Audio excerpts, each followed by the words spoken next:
WGCI, the Shaw's #1 for hip hop and R&B. It's the best damn morning show in Chicago. Myself, the destined legend Leon Rogers, the beautiful Kendra G, my man Mickey Housley filling in for Cal, who's off at the Keebler L Factory.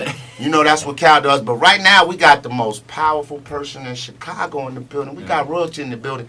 Kendra, do the honors. Listen, man, she's on the cover of the Chicago magazine, and it says, "The Mayor Who Beat the Machine." Yeah. I am so excited to bring her on the show.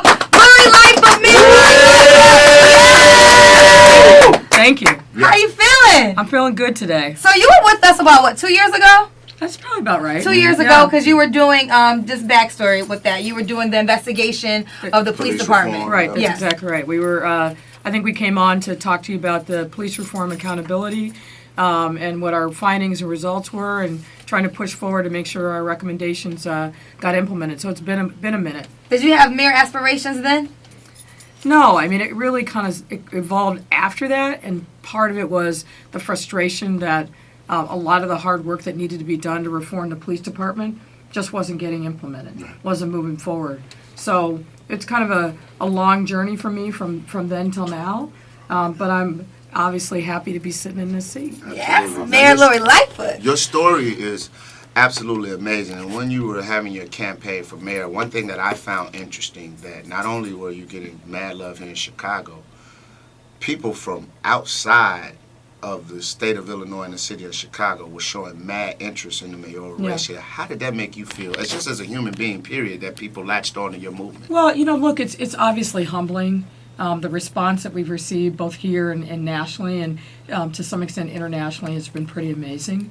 But I think what has really resonated with people was, the historic nature, but really beating the machine is a big deal. Mm-hmm. As you well know, the machine was built to last forever and had a very tight grip on everything politically, everything related to government and business in the city forever.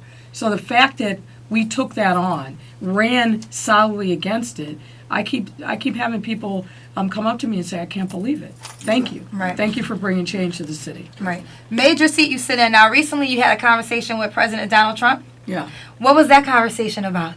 You know what? He called me right after the election, the day after, on April 3rd.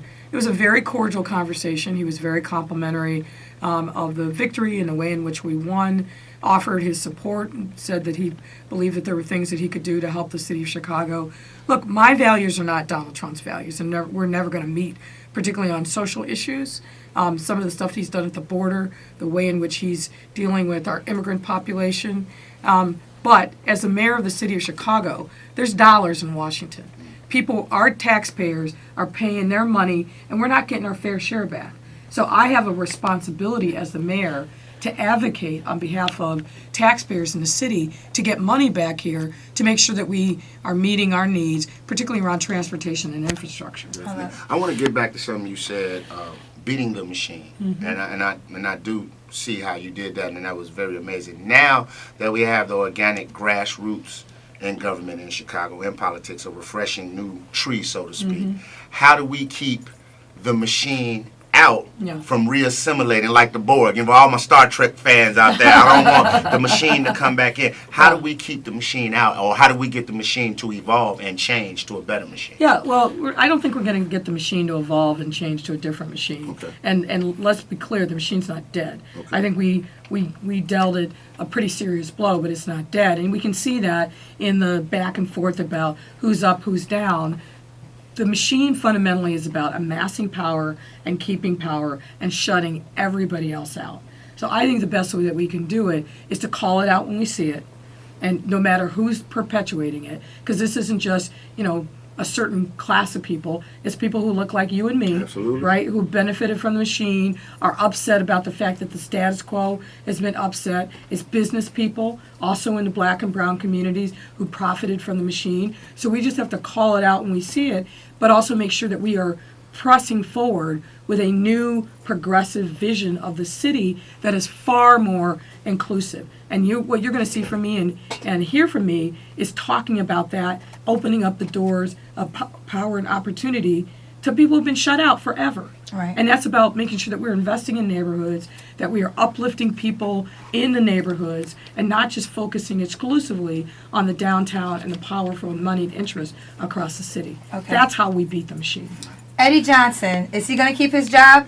Well, what I've said consistently is now is not the time for that conversation.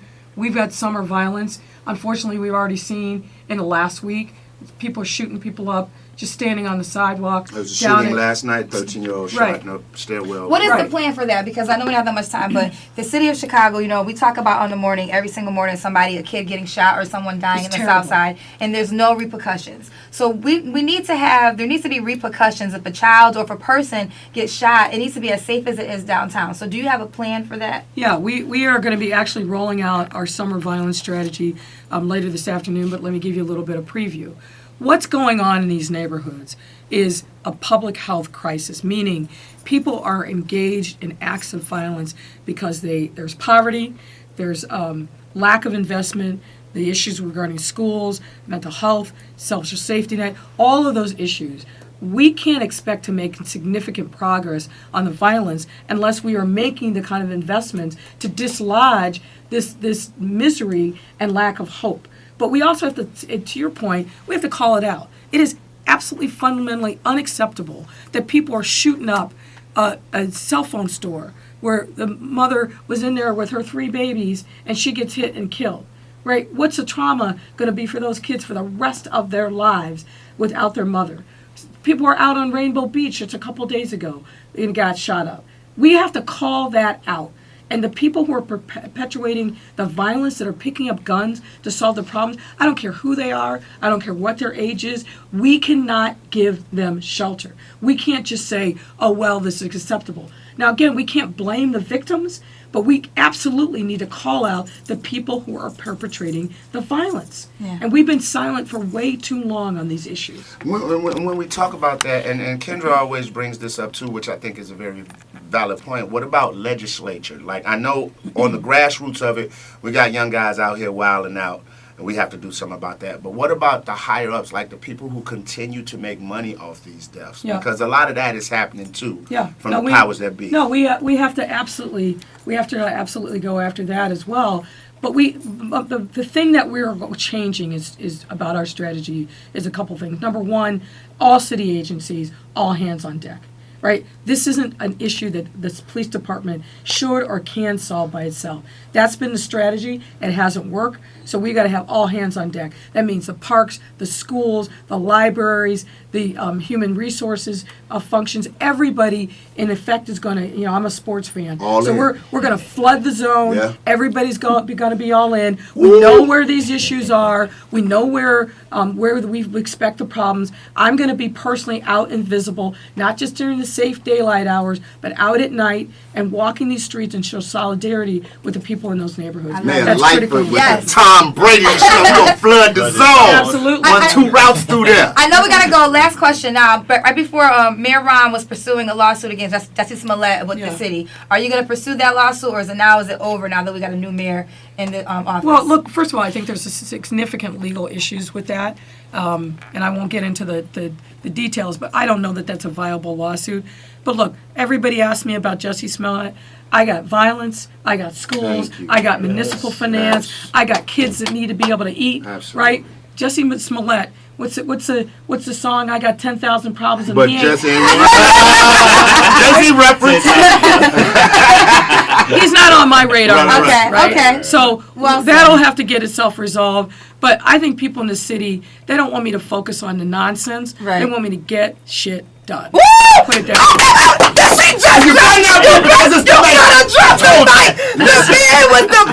I am so glad you stopped by to visit us. I'm pumped up. I'm about to walk up Chicago.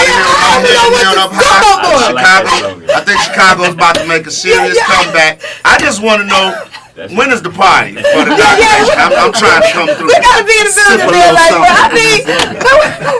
when we come Memorial Day weekend, you barbecuing?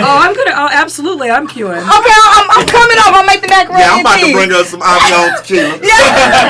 Avion sponsor. Yeah, like, we appreciate you so much. Take some time out. Listen, I know they've given you a mop and Yeah. told you to clean this place up, man. So hopefully, Chicago, let's get behind her and let's help her clean I got a this. mop, I got some disinfectant, There it is. and I got some trash Let's cans. get it up.